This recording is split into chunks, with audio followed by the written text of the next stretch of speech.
Before we begin, I want to take a moment to thank each of you for being part of this incredible journey. If you're enjoying these stories of empowerment, consider subscribing. It's completely free and helps us build this amazing community. Now, let's dive into today's story. The crystal champagne flute felt cool against my palm as I watched my husband Thomas raise his glass at the head of our dining table. The late autumn sunlight streaming through our penthouse windows caught the diamond. On Victoria's finger, my diamond, though she didn't know it yet. The engagement ring Thomas had given me 7 years ago, now resized to fit her manicured hand. "To new beginnings," Thomas announced, his voice carrying that smooth confidence I'd once found charming. Our dinner guests, mostly his colleagues, from Barrett Industries, raised their glasses in response. Victoria beamed beside him, her perfectly styled blonde hair catching the light. She looked every bit the wealthy heiress everyone believed her to be. If only they knew. I took a small sip of champagne, maintaining my carefully crafted expression of polite resignation, the same look I'd worn 3 months ago when Thomas announced he was leaving me for Victoria Barrett, apparent heir to the Barrett Industries fortune. The same look I'd maintained through the divorce proceedings, through the pitying glances, through the whispered gossip about how the plain, modest wife had lost her husband to a younger, richer woman. "Elena," Thomas called out, his voice dripping, with false kindness. "Thank you for joining us today. It means so much that you can be civil about all this. Civil. As if I had any choice but to attend this engagement dinner. As CEO of Barrett Industries, I needed to maintain appearances, even if only 3 people in the world knew I held that position." "Of course," I replied softly, playing my role perfectly. "We're all adults here." Victoria shifted uncomfortably, in her chair, the only person at the table who seemed genuinely uncomfortable with my presence. Perhaps she had enough conscience to feel guilty about taking another woman's husband. Or perhaps she simply didn't want the ex-wife at her engagement. Celebration. If she only knew she was sitting in my chair, in my penthouse, drinking my champagne. "Elena's been so understanding," Thomas continued, addressing the table at large. "Really, it's been the most amicable divorce I could have hoped for. She didn't even fight me on the assets." A few guests nodded approvingly, while others stared at their plates. They probably thought I was a fool for not demanding more in the divorce. After all, Thomas's position as chief marketing officer at Barrett Industries made him quite wealthy. But I hadn't wanted his money. I had my own. "Will you be staying in?" "The city?" Victoria's friend Sophie asked me, probably trying to be kind. "It must be difficult, starting over at your age." I was 35, hardly ancient, but I smiled demurely. "I have a small apartment downtown. Nothing fancy, but it suits my needs." "Have you thought about dating again?" another guest inquired. "I know a wonderful therapist who specializes in helping women rebuild after divorce." "Elena's not really the dating type," Thomas interrupted. "She's more focused on her volunteer work at the women's shelter. Very admirable." More nods of approval. Sweet Elena, simple Elena, dedicating herself to charity work while her ex-husband married into one of the city's wealthiest families. If they could see my real office, 60 floors up in the Barrett Industries building, where I spent my days running the company Victoria thought she would inherit. My phone buzzed quietly in my lap. A message from Marcus, my chief of operations. "Board meeting moved to 7 a.m. tomorrow. Acquisition paperwork ready for your review." I excused myself to use the powder room, my heels clicking against the marble floors I'd selected when we bought this penthouse. In the privacy of the bathroom, I checked the acquisition documents. Everything was in order for tomorrow's announcement. Barrett Industries would be acquiring Thomas's pet project, the marketing firm he'd been trying to build on the side. And I thought Victoria's family connections had finally earned him his big break. He had no idea I was the one who had orchestrated everything. As I returned to the dining room, I heard Thomas regaling the table with the story of how he met Victoria at a charity gala. It was like fate, he said, squeezing her hand. Sometimes you just know when something is meant to be. I remembered another story he used to tell, about meeting a quiet girl at a coffee shop, about how her modesty and kindness had won his heart. But that was before he'd gotten a taste of corporate success, before his ambition had overshadowed everything else. Little did he know, every promotion, every opportunity, every success he'd achieved at Barrett Industries had been carefully orchestrated. By me. I'd been testing him, watching to see if power would corrupt him. It had. Tomorrow would mark the beginning of the end, not just for Thomas, but for the carefully constructed illusion Victoria had lived in her entire life. Because while she thought she was the heir to the Barrett fortune, the truth was far more complicated. And I was done watching from the shadows. The dinner continued, a symphony of crystal and silver, of practiced laughs and rehearsed stories. With each passing moment, with each toast to the happy couple, I felt the weight of tomorrow's revelation growing heavier, sweeter. After all, revenge, like the finest champagne, is best served cold. The morning of the board meeting dawned crisp and clear. I arrived at Barrett Industries at 5:30 a.m., using my private elevator to reach the executive floor. The early hour ensured I wouldn't run into Victoria, who sometimes liked to play at being an executive by showing up at 9 for coffee with the department heads. Marcus waited in my office, silver-haired and sharp-eyed, one of the few people who knew my true identity. He'd been my father's right hand before becoming mine, helping maintain the illusion that Barrett Industries was run by a reclusive board of directors rather than a single CEO. "The papers are ready," he said, sliding a folder across my desk. "Thomas's company valuation came in last night. It's worth about 1/10 of what he claims." I smiled, remembering Thomas's boasts at dinner about his company's explosive growth. "And the audit?" Confirmed our suspicions. "He's been inflating his numbers, hoping to attract our attention." Marcus's expression remained professional, but I caught the glimmer of anticipation in his eyes. "He's also taken out several high-interest loans using his projected acquisition payout as collateral." Perfect. Thomas had laid the groundwork for his own destruction, driven by the same greed that had led him to leave me for Victoria. I opened my laptop, reviewing the morning's agenda. "Is everything prepared for the 9 o'clock meeting?" "Yes." "Thomas. And his executive team will be here to finalize the acquisition. Victoria's requested to attend as well, her first major business decision as the future head of Barrett Industries." Marcus's tone carried a hint of irony. I thought about Victoria's role in all this. She wasn't entirely to blame.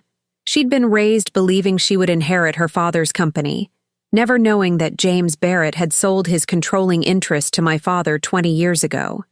Her monthly allowance, her lavish lifestyle, even her position as Vice President of Public Relations were all maintained by me, part of the agreement that had kept the Barrett name on the building. "How should we handle the seating?" Marcus asked, pulling up the conference room layout.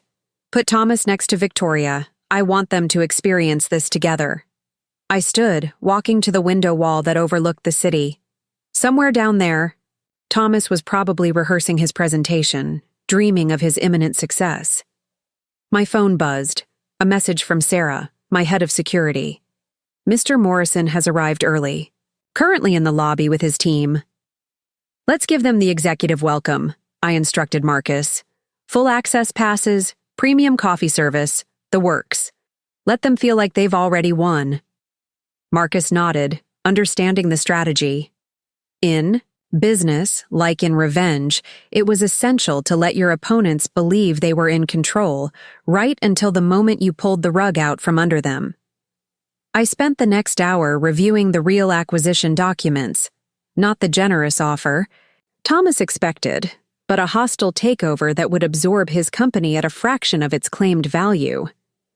His inflated numbers and fraudulent projections would void any legal protection, leaving him vulnerable to not just financial ruin, but potential criminal charges. At 8:45, Victoria's private elevator chimed. I switched my office to secure mode, walls turning opaque, screens going dark. Through the security feed, I watched her stride into the executive suite, wearing a power suit that had probably cost more than most people's monthly salary. Thomas met her with a kiss, both of them radiating the confidence of people who thought they were about to witness their greatest triumph. If only they knew they were dressed for their own funeral. "Shall we begin?" Marcus asked, gathering the documents. I took one last look at the security feed. Thomas was now holding court in the conference room, charming the junior executives with practiced ease. Victoria sat beside him, playing the role of supportive fiancé and future company heir. "Yes," I replied, slipping on my CEO jacket, perfectly tailored Armani that cost more than Thomas's entire wardrobe. It's time they learned who really controls their fortune. The stage was set, the players were in position, and in exactly 15 minutes, let the game begin. 9 o'clock arrived with the precision of a Swiss watch. I stood in the private antechamber adjacent to the main conference room, listening to the muffled voices through the wall. Marcus had arranged the seating perfectly. Thomas and Victoria. Front and center, their expectations of triumph about to crumble. "The board is ready," Sarah murmured through my earpiece. "Live feeds are active in all regional offices." I checked my reflection in the antechamber's mirror, adjusting my CEO badge, the one I'd never worn in public. For years, I'd conducted board meetings through video calls, my face obscured by strategic lighting and digital filters. Today, everything would change. "Mr. Morrison," I heard Marcus begin through the speakers. "Before we proceed with the acquisition discussion, the board has an important announcement." A pause. I could picture Thomas leaning forward eagerly, Victoria squeezing his hand under the table. They probably thought this was the moment their engagement would be officially celebrated, their future at Barrett Industries secured. "Ladies and gentlemen," Marcus continued, "please welcome our Chief Executive Officer who will be conducting this meeting in person." The door opened silently as I stepped into the conference room, the morning sun streaming through the floor-to-ceiling. Windows cast my shadow across the polished table. 20 faces turned toward me, expressions morphing from anticipation to confusion to shock. Thomas's coffee cup froze halfway to his mouth, his face draining of color as recognition dawned. Victoria's perfectly manicured hand flew to her throat, her eyes widening as she struggled to process what she was seeing. "Good morning," I said, my voice carrying easily through the stunned silence. "For those who don't know me, I'm Elena Chen, Chief Executive Officer of Barrett Industries." The room erupted in whispers. A junior executive dropped his tablet. Victoria's mouth opened and closed soundlessly. "Elena," Thomas managed, his voice cracking. "What is this?" I moved to the head of the table, each click of my heels against the marble floor echoing like a judge's gavel. "This, Thomas, is business." With a nod to Marcus, the room's screens came to life, displaying the real acquisition documents. "Let's discuss your company's valuation, shall we? Particularly these interesting discrepancies our audit team has uncovered." Thomas's face flushed red, then white as his eyes scanned the numbers. Every inflated projection, every fraudulent claim highlighted in damning detail. His fingers gripped the table's edge so hard his knuckles turned white. "There must be some mistake," he stammered. "Victoria's family." "The Barrett family," I interrupted smoothly, "sold their controlling interest to my father 20 years ago. Victoria's position, her allowance, even this building. Everything has been under my control since I took over as CEO 5 years ago." Victoria stood abruptly, her chair scraping against the floor. "That's impossible. My father—" "Your father," I continued, softening my tone slightly, "made a difficult decision to save this company during the recession. The agreement maintained the Barrett name and provided for your family's lifestyle, but the real power has always been elsewhere." Tears welled in Victoria's eyes as 2 decades of assumptions crumbled. She turned to Thomas, perhaps seeking reassurance, but he was too busy frantically texting what I assumed were his lawyers. "Your phones won't work," I informed them. "Security protocol. Now, shall we discuss the terms of the actual acquisition?" I opened my folder, extracting the documents that would effectively end Thomas's entrepreneurial dreams. "Given the fraudulent nature of your company's financials, we'll be pursuing a hostile takeover at market value, approximately 1/10 of your claimed worth." "You can't do this," Thomas protested, desperation creeping into his voice. "I can, and I am." I turned to address the room at large. "Barrett Industries has a zero-tolerance policy for fraud. Mr. Morrison's actions have forced our hand." Victoria had sunk back into her chair, her engagement ring, my old ring, catching the light as she pressed her hands to her face. The irony wasn't lost on me, but this wasn't about petty revenge. This was about justice, about consequences, about maintaining the integrity of the company my father had saved and I had built. "Now," I said, sliding the takeover documents across the table, "shall we proceed with the signatures?" The real game was just beginning. The next hour unfolded like a carefully choreographed dance of corporate destruction. Thomas's lawyers, finally reached through the building's secure line, advised him to sign the takeover documents immediately. Their hushed phone conversation, broadcast clearly through the room's superior audio system, revealed what I already knew. He had no choice. "The loan repayment schedules are particularly interesting," I commented, sliding another document across the table. 3 different high-interest loans, all backed by projected acquisition profits that will never materialize. That's quite a predicament. Thomas's hand shook as he scrawled his signature on page after page. Victoria had excused herself 10 minutes, ago, escorted by Sarah to my private office for what would undoubtedly be an equally difficult conversation about her family's true financial situation. "Elena," Thomas tried again, his voice barely a whisper. "We can talk about this. Our history is precisely why you should have done better due diligence." I cut him off smoothly. "Though I suppose spending your evenings sampling my wine cellar, with Victoria left little time for actual research." The remaining executives shifted uncomfortably in their seats. Through my earpiece, Marcus informed me that company-wide emails were already circulating about the dramatic boardroom revelation. By noon, every major business publication would have the story. Barrett Industries CEO Elena Chen takes control of Morrison Marketing amid fraud allegations. "Clear out your office by 3, I instructed Thomas as he signed the final document. "Security will supervise. Any attempt to remove or delete company data will result in immediate legal action." "My clients," he protested weakly. "My team are now Barrett Industries employees, those who pass our ethics screening." I turned to Sarah, who had just returned. "Please escort Mr. Morrison to his office. Standard exit protocols." As Thomas was led away, shoulders slumped in defeat, Marcus distributed new folders to the remaining executives. "Our restructuring plan," I explained. "Morrison Marketing's legitimate clients will be absorbed into our existing marketing division. Their employees will undergo standard performance reviews." "And Victoria?" someone dared to ask. "Miss Barrett remains a valued member of our corporate family," I replied diplomatically, "though her role will be redefined." In my office, I found Victoria staring out the window, her usual confidence shattered. The private Barrett Industries file lay open on my desk. She'd finally learned the truth about her family's arrangement with my father. "The monthly allowance will continue," I said, closing the door. "Your lifestyle won't change, provided you maintain discretion about today's events." She turned, tears streaking her perfect makeup.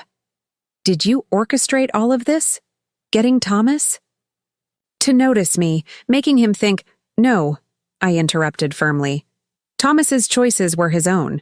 His greed, his ambition, his decision to pursue you, those were all genuine. I simply watched and waited.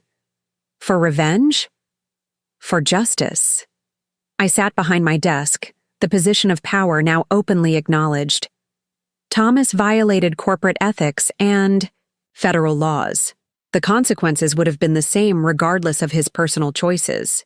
Victoria twisted my old engagement ring around her finger. And this? Was this part of your plan too? That was Thomas's idea. Pawning my ring to buy his ticket into what he thought was your fortune. I allowed myself a small smile. Consider it a parting gift. A reminder that appearances can be deceiving. Her laugh was hollow. Like father, like daughter. He never told me, about selling the company. All those years letting me believe. Parents often think they're protecting their children. I pressed a button, frosting the office windows for privacy. Your position in public relations can continue, but you'll report directly to Marcus now. Real work, real responsibilities. Victoria straightened, a glimmer of her old strength returning. And if I refuse? Then the Barrett name comes off the building and the true ownership becomes public record. I met her gaze steadily.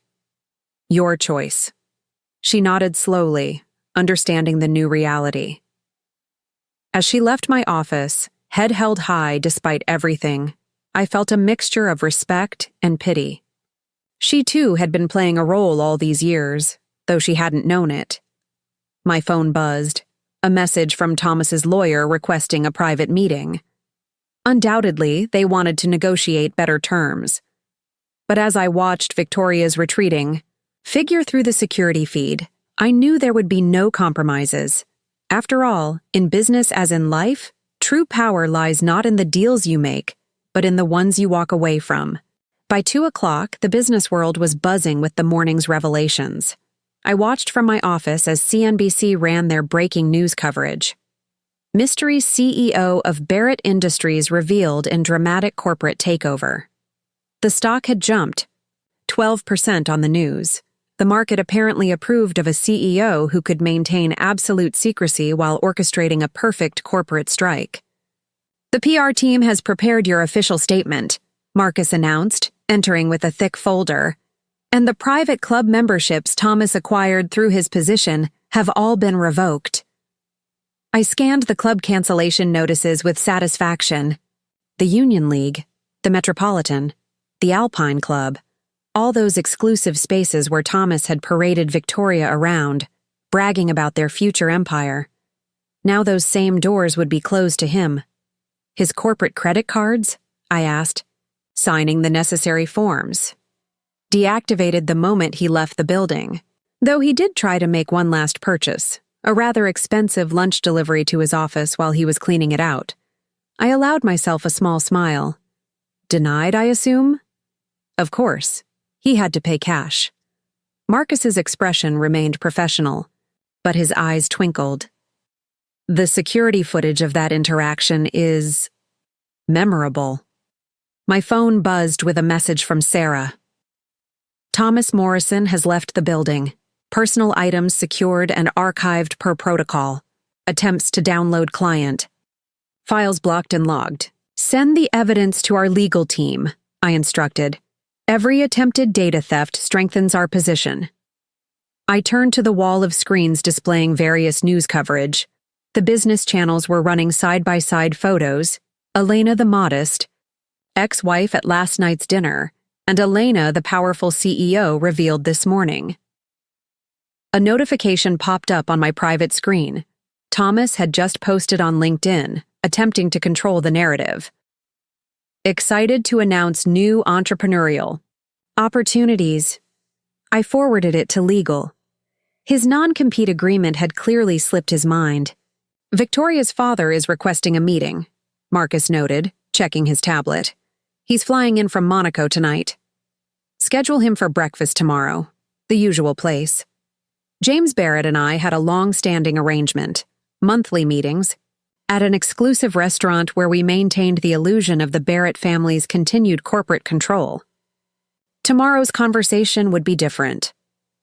A soft knock at my door revealed Linda from HR carrying more files. "The Morrison marketing employee interviews are complete," she reported. 80% are salvageable. The rest were hired through personal connections. "Thomas's drinking buddies and golf partners," I translated. "Process their severance and flag anyone who shows particular promise, especially those he overlooked for promotion." My next appointment arrived precisely on schedule. Thomas's former assistant, a sharp-eyed woman named Rachel who had spent years managing his calendar while he took credit for her ideas. "Please, sit," I gestured to the chair across from my desk. "I understand you have a master's degree in digital marketing that Thomas failed to notice?" Rachel straightened, clearly nervous but determined. "Yes, Ms. Chen. I completed it through night classes while working here." "Impressive dedication. We have an opening for digital strategy director. The position reports directly to me." I slid a contract across the desk. "Interested?" The joy that bloomed across her face was genuine.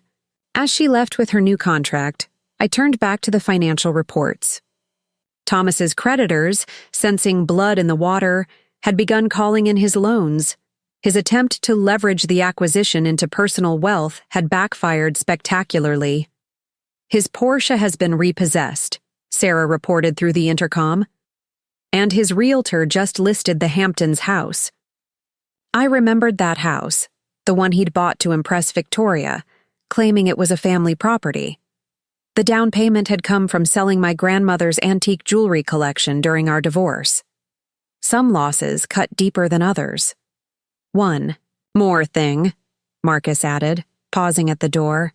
"The charity gala committee called. They want to know if you'll be taking Thomas's place as chairman." I thought about all the galas where I'd played the quiet, supportive wife while Thomas networked. But double the fundraising goal. It's time this company's charitable works reflected its true leadership.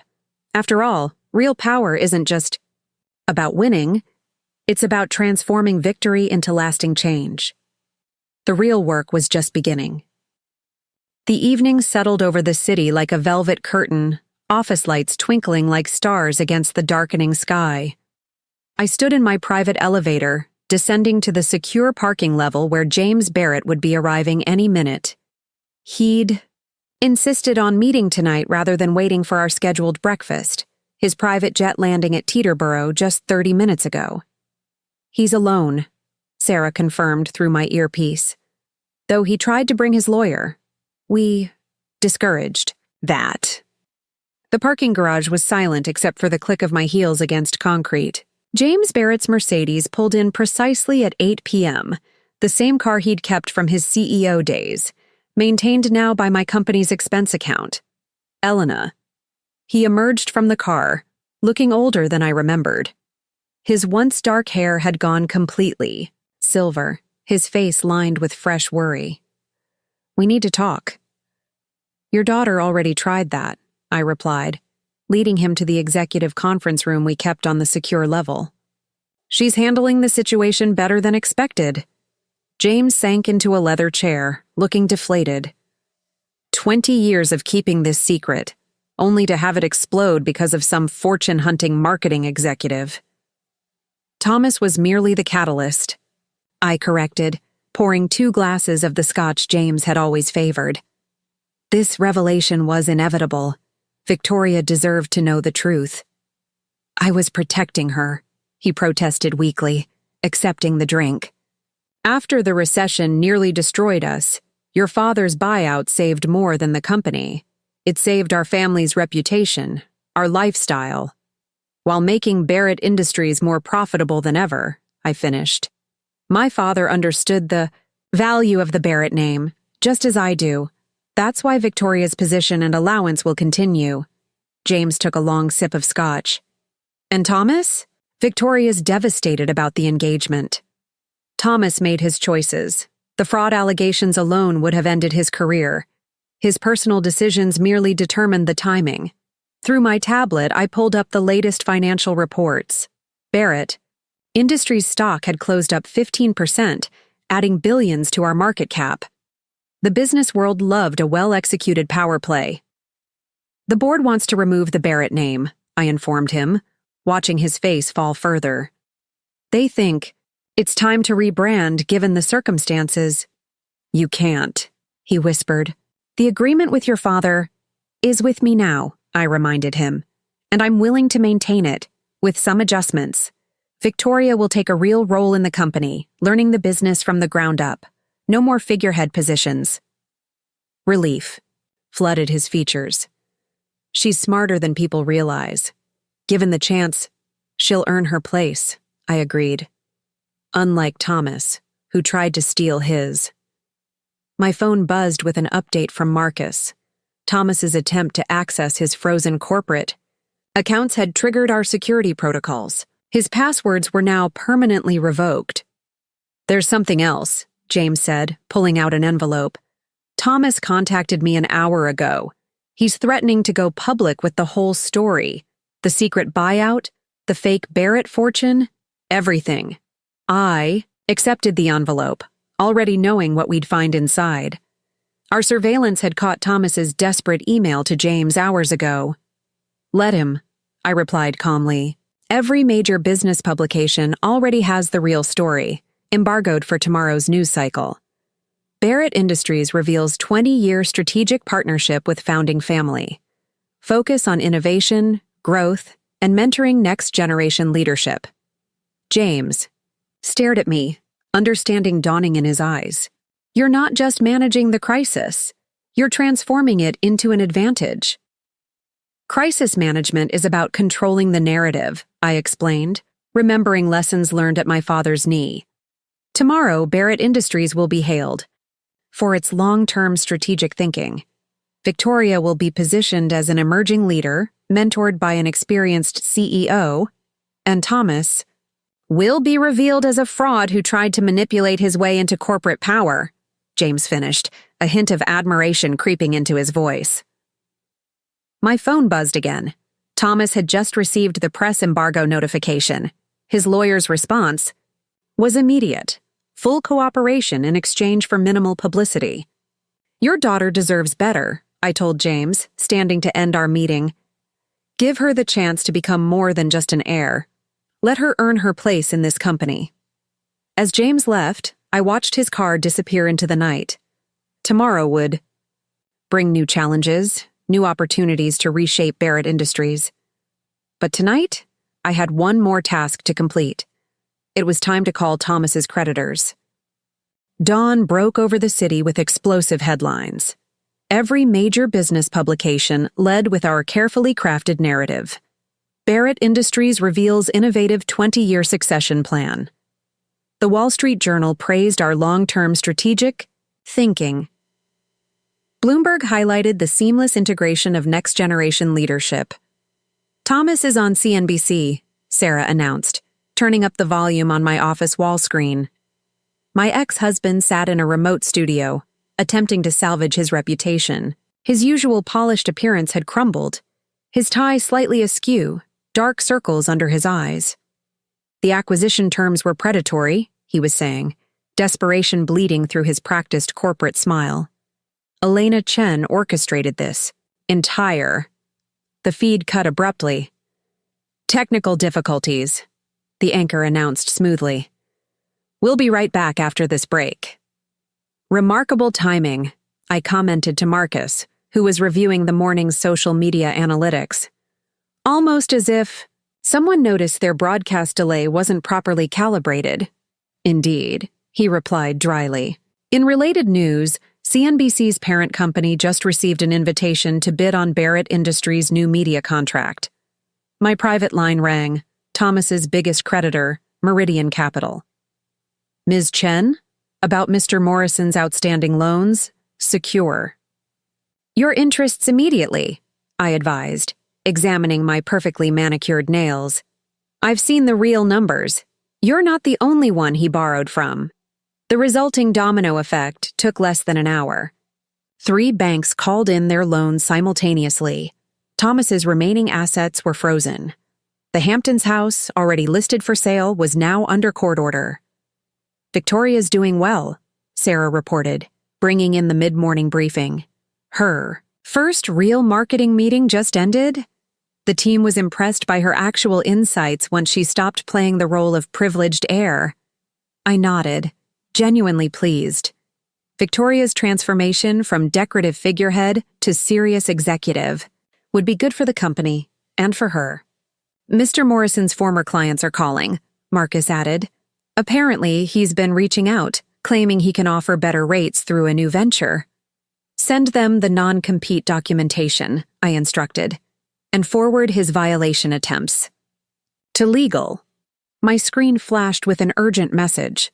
Thomas had just arrived in the building lobby, demanding to see me. The security feed showed him disheveled, clutching a manila envelope.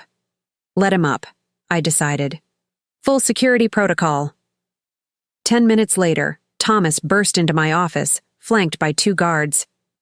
You've destroyed everything, he snarled, throwing the envelope on my desk.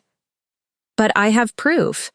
Emails showing how you manipulated company decisions. Recordings of your secret meetings. You mean evidence that I was actively running my company? I opened the envelope, scanning its contents. How shocking. The world needs to know how you operated in secret, using the Barrett name. You mean how I maintained a successful 20-year partnership that quadrupled the company's value? I sorted the papers methodically. These will make excellent additions to tomorrow's Business Week feature. Elena Chen, The Art of Strategic Leadership.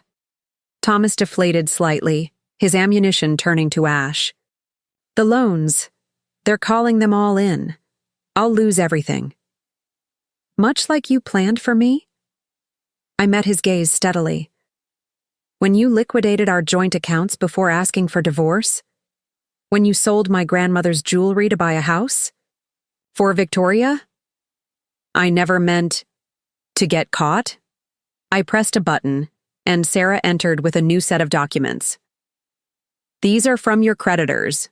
They're willing to restructure your loans, give you a chance to salvage something. Hope flickered in his eyes, quickly replaced by suspicion. Why would you help me? Because watching you struggle to repay legitimate debts over the next decade will be far more satisfying than watching you declare bankruptcy today. I gestured to the papers. Your choice. As Thomas signed the restructured loan agreements, effectively committing himself to years of financial servitude, my phone buzzed with another update. Our stock had jumped another 8%. The business world apparently appreciated a leader who could balance strategic ruthlessness with measured mercy. One last thing, I said, as Thomas turned to leave, broken but not completely destroyed. Victoria's engagement ring, my grandmother's ring. I'd like it back.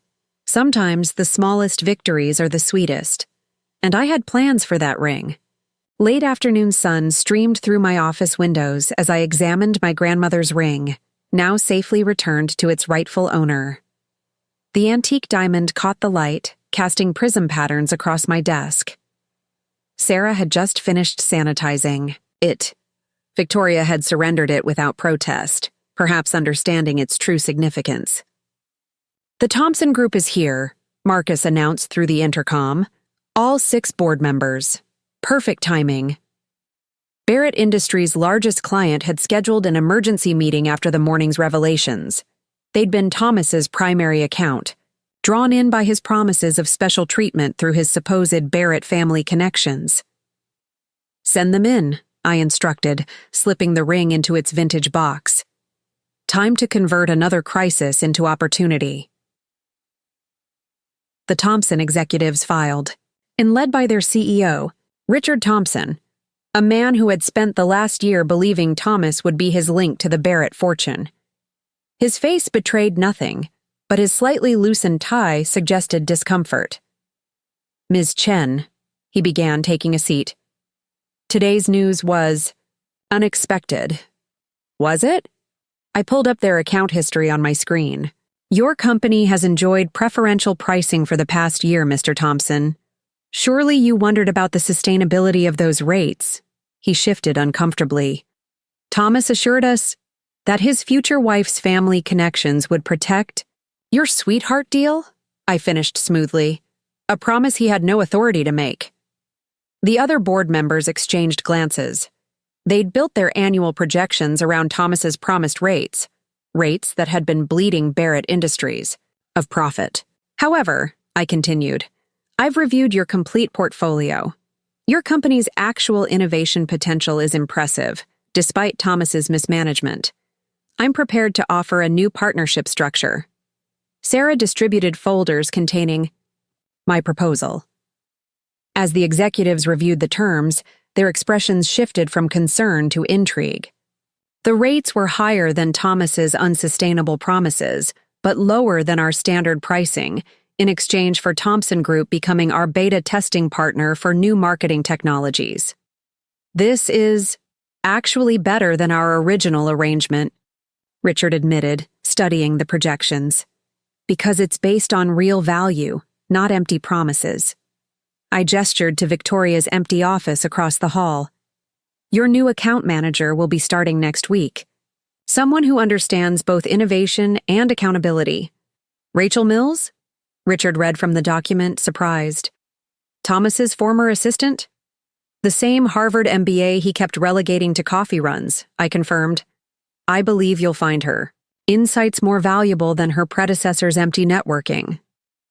As the Thompson team left, visibly relieved, Marcus brought in the latest market updates.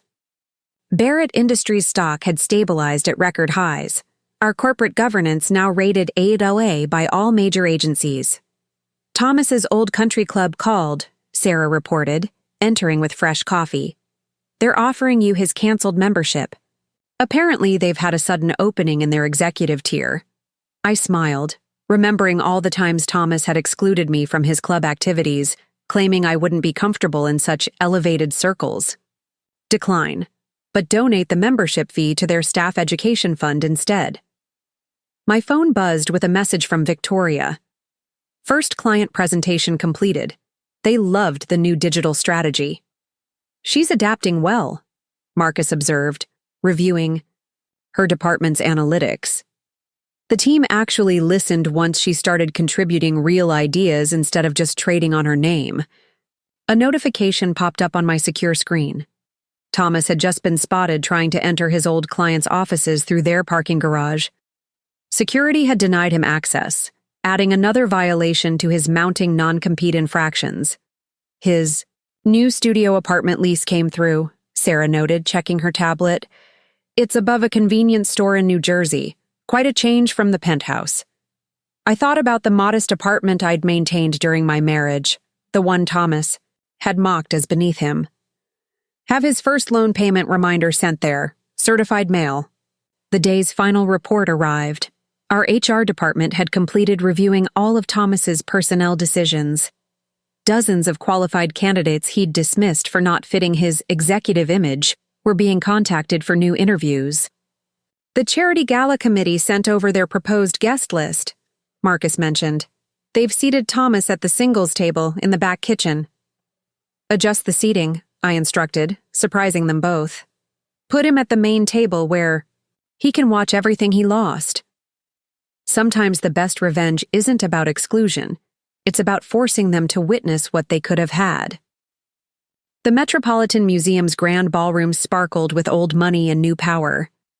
As chairwoman of this year's charity gala, I'd transformed the annual event from a simple fundraiser into a showcase of corporate responsibility.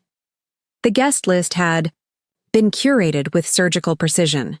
Every major player in New York's business world, every influential board member, and one very uncomfortable ex-husband. Thomas just arrived, Sarah murmured through my discreet earpiece. He's wearing his backup tuxedo. The good one was apparently repossessed with his other luxury items. I surveyed the room from my position near the main stage. Thomas stood awkwardly, at the bar, nursing a drink he could barely afford. The other executives, once his eager drinking companions, now gave him a wide berth. Amazing how quickly social circles collapse when the illusion of power vanishes. Victoria's making quite an impression, Marcus observed, appearing at my elbow with updated donation figures. Indeed, my former rival was working the room with newfound authenticity, discussing actual marketing strategies instead of flaunting her supposed inheritance. The Richardson Group seems particularly interested in her digital expansion proposal. He continued. Their CEO asked for a meeting next week. I watched Victoria navigate a cluster of tech investors, her genuine knowledge now shining through the polished exterior. Schedule it, but make sure Rachel attends as well. They work best as a team. The evening's first surprise arrived in the IB form of James Barrett, making his first public appearance since the revelations. He moved through the crowd with practiced ease, though his smile seemed more genuine than I remembered. Elena? He greeted me warmly, playing his role perfectly. The transition plan announcement was masterful. The business press can't stop praising our long-term vision. The market rewards strategic thinking, I replied, noting how Thomas had shifted uncomfortably at the sight of his former almost father-in-law. Speaking of which, your daughter's new marketing initiative has attracted attention. James beamed with real pride. She called me yesterday, excited about some blockchain integration concept. I barely understood half of what she said, but she's finally finding her own path, I finished. Sometimes losing an illusion is the first step to discovering reality. The evening's program began with my welcome speech. Standing at the podium, I could feel Thomas's gaze burning into me as I announced Barrett Industries' unprecedented $10 million donation to STEM education for underprivileged women. Success brings responsibility, I told the assembled elite. Not just to our shareholders, but to future generations of innovators and leaders. The applause was genuine, the subsequent donation pledges substantial. Throughout the evening, I moved through the crowd with calculated grace, watching the subtle power plays unfold. Thomas attempted to approach several of his former clients, only to be smoothly intercepted by our security team. His last potential investor just declined, Sarah reported. Apparently, his new stealth startup isn't quite as appealing without the Barrett connection. A commotion near the dessert station drew my attention. Thomas, clearly having overindulged in the free champagne, was attempting to pitch some new venture to a group of clearly uncomfortable venture capitalists. Handle it, I instructed Marcus. Quietly. Within minutes, Thomas found himself guided to a quiet anteroom by two discreet security officers. Through the surveillance feed, I watched him slump into a chair, his false bravado finally cracking. Your car is ready, Mr. Morrison, one guard informed him professionally. Perhaps it's best to call it a night. Victoria approached me as Thomas was being escorted out, her expression thoughtful. That could have been me, she said softly, still playing pretend, living on borrowed power. But it's not, I reminded her. You chose to learn, to grow, to earn your place. She fingered the business card the Richardson Group's CEO had pressed into her hand. Thank you, for not destroying me along with him. You were never the target, I assured her, just caught in the crossfire of his ambition. As the gala wound down, I reviewed the evening's successes. New partnerships formed, charitable initiatives launched, and one final lesson delivered. Thomas's humiliation had been complete but subtle, exactly as planned. After all, true power doesn't need to shout. It simply arranges the perfect circumstances for truth to emerge on its own. The morning after the gala brought unexpected developments. I arrived at my office to find Marcus waiting with an unusual report. Overnight, Thomas had attempted to access our corporate servers from an internet cafe in New Jersey. He was trying to download his old client list, Marcus explained, sliding the cybersecurity report across my desk. But he triggered our honeypot system instead. What did he actually access? I asked, though I already knew the answer. Our IT team had prepared for this eventuality months ago. Fabricated files suggesting Barrett Industries is planning to divest its marketing division. He's already reached out to 3 venture capital firms, pitching himself as the perfect person to acquire it. I smiled, remembering how Thomas had always underestimated our technical capabilities. Let him run with it. The more resources he wastes chasing phantom opportunities, the better. Sarah entered with the morning's market briefing and a curious expression. "You'll want to see this," she said, pulling up a video on the main screen. It was security footage from Thomas's new apartment building, showing him engaged in an animated conversation with none other than Peter Maxwell, my father's old rival. "Maxwell Enterprises," I mused, watching the interaction. "They've been trying to get a foothold in our market for years. Thomas thinks he's found an ally." "Should we be concerned?" Marcus asked, already pulling up Maxwell's company profile. "On DQ. The contrary." I opened my secure files, retrieving documents I'd prepared years ago. Peter Maxwell never forgave my father for outmaneuvering him during the Barrett acquisition. Now he thinks he's found a weapon to use against us. The morning unfolded with precision as reports flowed in. Thomas and Maxwell had been spotted having breakfast at an upscale restaurant, Maxwell paying, of course. They'd spent 2 hours together, Thomas gesturing enthusiastically while Maxwell took notes. "Victoria's morning meeting with the Richardson Group went exceptionally well," Sarah reported, changing topics. "They're impressed with her blockchain integration proposal. Real impressed, not just politically impressed." I reviewed Victoria's presentation materials, noting how she'd transformed from someone playing at business to a genuine innovator. "Schedule a board review for her proposal. It's time she presented directly to the top." My private line rang, James Barrett, calling from his Monaco estate. "Elena, I just heard from Peter Maxwell. He's trying to verify some claims Thomas made about our company structure." "Let me guess. Thomas suggested the Barrett family might be interested in regaining control?" James's laugh was genuine. "Maxwell offered to help restore the natural order of the company. He thinks he's found our weak spot." "Perfect." I pulled up our contingency plans. Maintain ambiguity. Let Maxwell believe there's family discord he can exploit. By midday, the trap was set. Maxwell Enterprises had scheduled a press conference for the following week, presumably to announce some sort of hostile action against Barrett Industries. Thomas had been spotted buying a new suit, on credit, naturally. The venture capital. "Firms are playing along beautifully," Marcus noted, reviewing their responses to Thomas's pitch. "They're stringing him along, making him think they're interested in his imaginary divestment opportunity." "How much has he spent preparing his proposal?" I asked, genuinely curious about the depth of his desperation. "He took out another personal loan this morning. High interest, predatory terms." Sarah's tone carried a hint of satisfaction. "He's borrowed against his future acquisition earnings." I thought about Thomas's pattern of leveraging imagined future gains, how it had become his signature weakness. "Monitor the loan situations. When the time comes, we'll want a complete picture of his financial obligations." A notification popped up. Victoria had just closed her first major client independently. Not through family connections or inherited position, but through genuine business acumen. The Richardson Group signed with her division, Sarah confirmed. Full contract, premium rates. They specifically requested her team. I sat back, contemplating the ways success and failure could intertwine.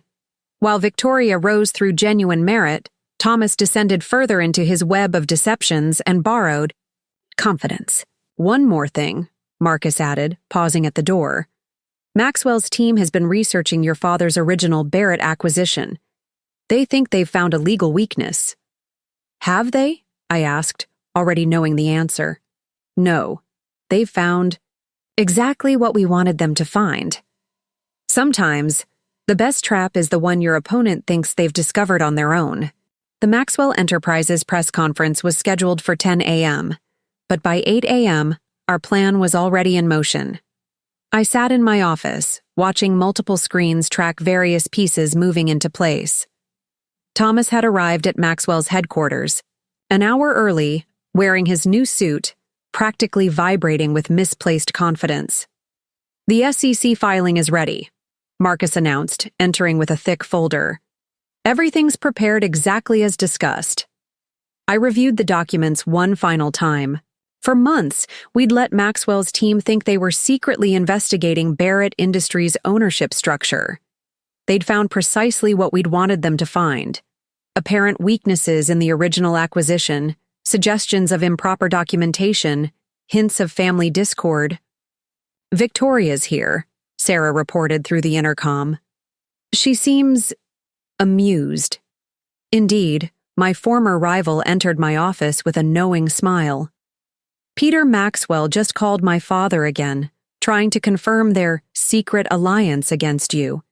Dad played his part perfectly.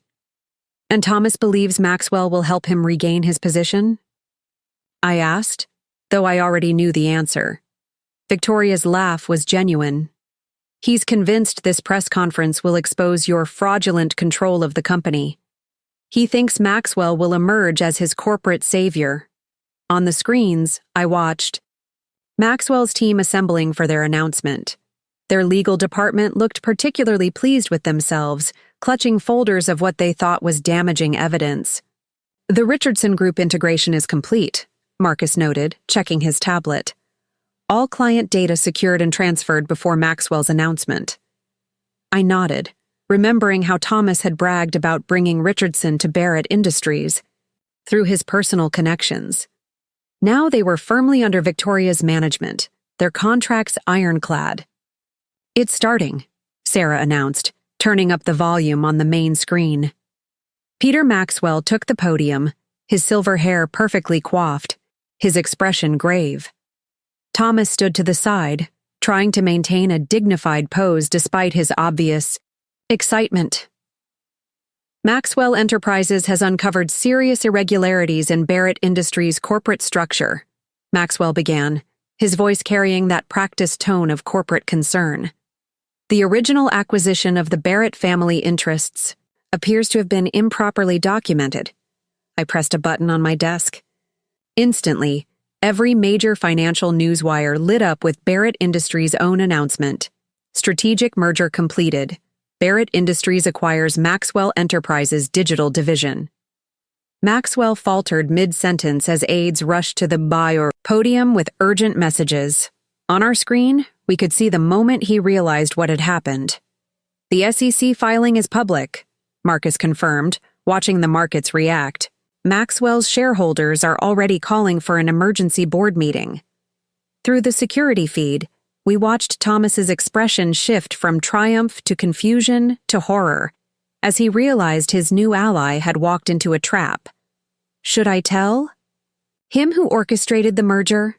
Victoria asked, a hint of her old mischief returning. "Or let him figure it out himself?" "Oh, he'll know," I replied, standing to prepare for my own press conference. The acquisition team's report specifically credits his inside information about Maxwell's digital assets as crucial to the deal's success. Marcus pulled up Maxwell Enterprises' stock price, already dropping as the market processed the implications. Their digital division had been their fastest-growing segment, now legally separated and merged with Barrett Industries, through a complex series of holdings and options we'd spent months arranging. Thomas's new loan application was just denied, Sarah reported, checking her updates.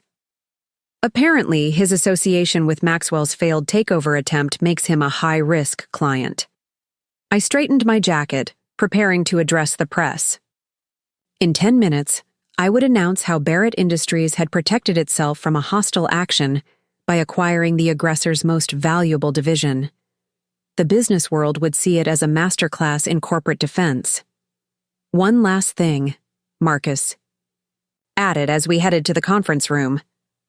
"Maxwell's board just canceled their press conference. Thomas was seen leaving through a side entrance. Have security send him the visitor badge invoice," I instructed. "Every detail matters." After all, when you're dismantling someone's delusions of grandeur, it's the small indignities that really drive the lesson home. The cameras were waiting, eager to document another Barrett Industries triumph. But this wasn't just about corporate strategy anymore. This was about showing Thomas that every betrayal, every attempt at manipulation, would only lead to his further downfall. some lessons need to be taught multiple times before they truly sink in. The afternoon following Maxwell's failed press conference brought a flurry of activity to Barrett Industries. Financial analysts were practically tripping over themselves to upgrade our stock rating, while Maxwell Enterprises faced a shareholder revolt. In the midst of it all, a familiar name appeared on my visitor log. "Thomas's mother is here," Sarah announced, her tone carrying a hint of surprise. "She's requesting a meeting. Margaret Morrison, the woman who had spent years subtly criticizing my modest ambitions while praising her son's business acumen. The same woman who had enthusiastically welcomed Victoria as an upgrade from her disappointing former daughter-in-law. Send. Her up, I decided. This should be interesting. Margaret entered my office like a woman walking into battle, her designer handbag clutched like a shield. Her eyes widened as she took in the panoramic view, the elegant decor, the clear symbols, of power she'd never associated with her son's simple ex-wife.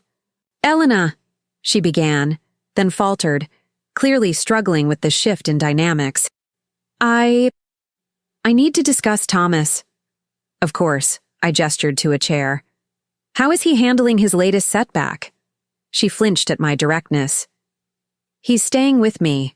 Now." "The apartment, well, after this morning's events."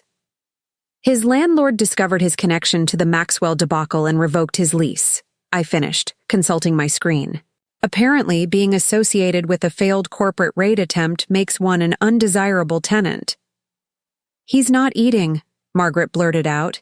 "He just sits there, watching business news, muttering about conspiracies and revenge. This morning, he tried to contact James Barrett again. Through a fake email account, yes." I pulled up the security report. Our systems intercepted it. Tears welled in Margaret's carefully made-up eyes. "What do you want from him? Haven't you taken enough?" "I haven't taken anything, Margaret. Every loss your son has suffered has been a direct result of his own choices and actions." I slid a folder across the desk. "But since you're here, you should know about these." She opened the folder, gasping as she recognized loan documents bearing Thomas's signature. "These interest rates, these terms, are predatory, yes. He's borrowed nearly $2 million in the past month, using increasingly desperate methods to secure funding. Each loan was tied to his imagined future success." "Oh God," Margaret whispered, the full scope of her son's situation finally dawning on her. "His trust fund is gone," I confirmed. "Spent on maintaining appearances and chasing impossible schemes. But I have a proposition for you." Sarah entered silently, placing a new set of documents on my desk. Margaret watched with growing apprehension as I outlined the terms. "Barrett Industries will acquire Thomas's debts," I explained. "In exchange, he agrees to undergo financial counseling, accept a position with one of our smaller subsidiaries in Denver, and most importantly, sign an ironclad agreement to cease all attempts at corporate maneuvering." "Denver?" Margaret's voice cracked. "But his whole life is here." "His whole illusion is here," I corrected gently. "This is an opportunity for a fresh start, Margaret. A real one, without the burden of crushing debt or the temptation of quick fixes." Through my office windows, I could see Victoria leading a client meeting in the conference room across the atrium. She caught my eye and nodded respectfully. Another woman who had chosen reality over illusion. "Why would you help him?" Margaret asked, clutching the proposal. "After everything—" "Because success isn't just about winning," I replied, remembering my father's words. "It's about knowing when victory is complete enough that mercy becomes possible." As Margaret left with the documents, Marcus entered with fresh market updates. Barrett Industries stock had closed at an all-time high, while Maxwell Enterprises was facing a board revolt. "Thomas has until tomorrow to decide," I informed him. "After that, the offer expires, and his creditors can proceed with collections." Sometimes, the most effective revenge isn't about destruction. It's about offering a path to redemption so humble that accepting it becomes its own punishment. The choice would be his, just like every choice that had led him here. The deadline for Thomas's decision arrived with the morning sun. I stood in my office watching dawn break over the city skyline when Sarah entered with news I'd been expecting. Thomas signed the agreement at 3 a.m., she reported, placing the documents on my desk. His mother drove him to the lawyer's office herself. Apparently, she refused to leave until he completed every signature. I reviewed the paperwork, extensive provisions for debt restructuring, relocation to Denver, mandatory financial counseling, and most importantly, a comprehensive non-interference agreement. Thomas had signed every page, his once confident signature, now shaky and diminished. His flight to Denver is booked for tomorrow morning, Marcus added, entering with the travel itinerary. We've arranged everything: apartment, basic furnishings, position at Western Digital Solutions. He'll start as a junior account manager. The irony wasn't lost on me. Thomas would now hold the same position he'd once mocked me for considering. Early in our marriage. Have his new supervisor been briefed? Catherine Wong, Sarah confirmed. She's tough, but fair. Understands the situation completely. No special treatment, but no undue harassment either. A notification popped up on my screen, Victoria requesting a moment of my time. She entered carrying a sleek presentation folder, but her expression suggested this wasn't about business. I just heard about Thomas's decision, she said, taking a seat. Mom called. She's relieved, actually. Said it's the first sensible choice he's made in years. I studied the woman who had once been my unwitting rival. Your mother's always been more perceptive than people realize. How is she handling the Maxwell fallout? Better than expected. She's focusing on our educational foundation. Actually doing the charitable work she used to just pose for photos about. Victoria smiled wryly. Turns out having your illusions shattered can be surprisingly liberating. My phone buzzed, a message from James Barrett. Maxwell Enterprises board had just voted to accept our terms for acquiring their remaining digital assets. Peter Maxwell's attempt to exploit Thomas's vendetta had cost him his company's most valuable division and, ultimately, his CEO position. The Bohr Richardson Group integration team needs final approval, Marcus reminded me, pulling up the relevant documents. They're eager to begin the blockchain implementation Victoria proposed. As I reviewed the contracts, Sarah monitored Thomas's preparations. For departure, his mother had hired movers to pack his remaining possessions, a task that took far less time than anyone expected. Amazing how quickly a life built on illusions could be condensed into a few boxes. One unusual request, Sarah noted, checking. Her tablet. He asked to keep a photo from our corporate archives, the old marketing team picture from his first year here. I remembered that photo. Thomas, newly hired and genuinely enthusiastic, before ambition and greed had corrupted his potential. Allow it. Sometimes a reminder of what you once were can guide what you might become. Victoria placed her presentation folder on my desk. Before I forget, the proposal for expanding our digital literacy program, not just for show anymore. Real initiatives, real impact. I opened the folder, noting how her business plans had evolved from superficial presentations to substantive strategies. The board meets Thursday. Lead with the ROI data. They respond well to social responsibility backed by solid numbers. A final alert appeared. Thomas's company credit cards, building access, and email accounts had been deactivated. By this time, tomorrow, he would be on a plane to Denver, starting a new life stripped of pretense and privilege. His mother sent a thank you note, Sarah mentioned softly, for giving him a chance to rebuild. I thought about choices and consequences, about the fine line between justice and vengeance. Sometimes the kindest cut is the one that forces you to finally face yourself. Through my window, I could see the city awakening, unknowing and uncaring, about the small dramas playing out in its towers of glass and steel. Somewhere out there, Thomas was preparing for a humbler life. Victoria was growing into her authentic power. And the business world was adjusting to the revelation of quiet strength. After all, true victory isn't measured in the moment of triumph, but in the lasting changes it leaves behind. 6 months after Thomas's departure to Denver, I stood in my office reviewing the quarterly reports. Barrett Industries had not only absorbed Maxwell's digital division successfully, but had transformed it into our fastest-growing segment. The Richardson Group contract, under Victoria's management, had exceeded all projections. Thomas's first performance review arrived from Denver, Sarah announced, placing a folder on my desk. Catherine Wong's assessment is interesting. I scanned the report. Thomas had started rough, struggling with the humility required for a junior position. But something had shifted in month 3. His natural talent for relationship building, stripped of artificial pretense, had begun to emerge. He's actually doing the work, I noted, surprised by the genuine praise in his supervisor's comments. No shortcuts, no manipulation attempts. His mandatory financial counseling sessions show similar progress, Marcus added, pulling up the compliance reports. He's living within his means for the first time in his adult life.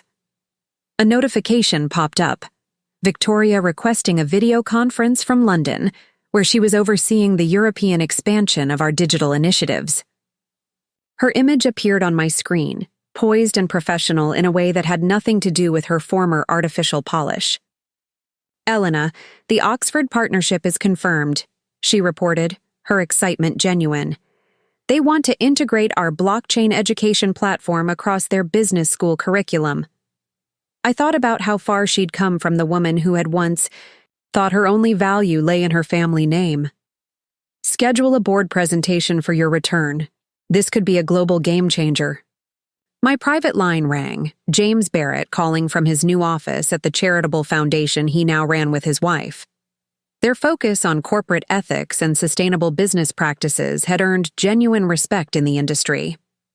Elena, he greeted warmly. The foundation's annual report just came in. Your quiet contributions have helped us fund educational opportunities for over 1,000 students. I smiled, remembering my father's words about the responsibility that comes with power. Success means nothing if we don't use it to elevate others. Sarah entered with the afternoon briefing. The business press had finally stopped running stories about Barrett Industries' dramatic leadership revelation. Instead, they were focusing on our innovative corporate governance model and groundbreaking digital initiatives. Thomas's mother sent this, she said, placing an envelope on my desk. Inside was a simple thank you card and a recent photo. Thomas at a Denver soup kitchen, serving meals alongside his co-workers, his smile small but genuine. His last loan payment cleared, Marcus noted. He's officially debt-free. Catherine reports he celebrated by taking his team to lunch, at a modest diner within his budget. I thought about the man I had married, the one who had lost himself, to ambition and illusion. Perhaps this humbler version was closer to his true self. The charity gala committee called, Sarah mentioned.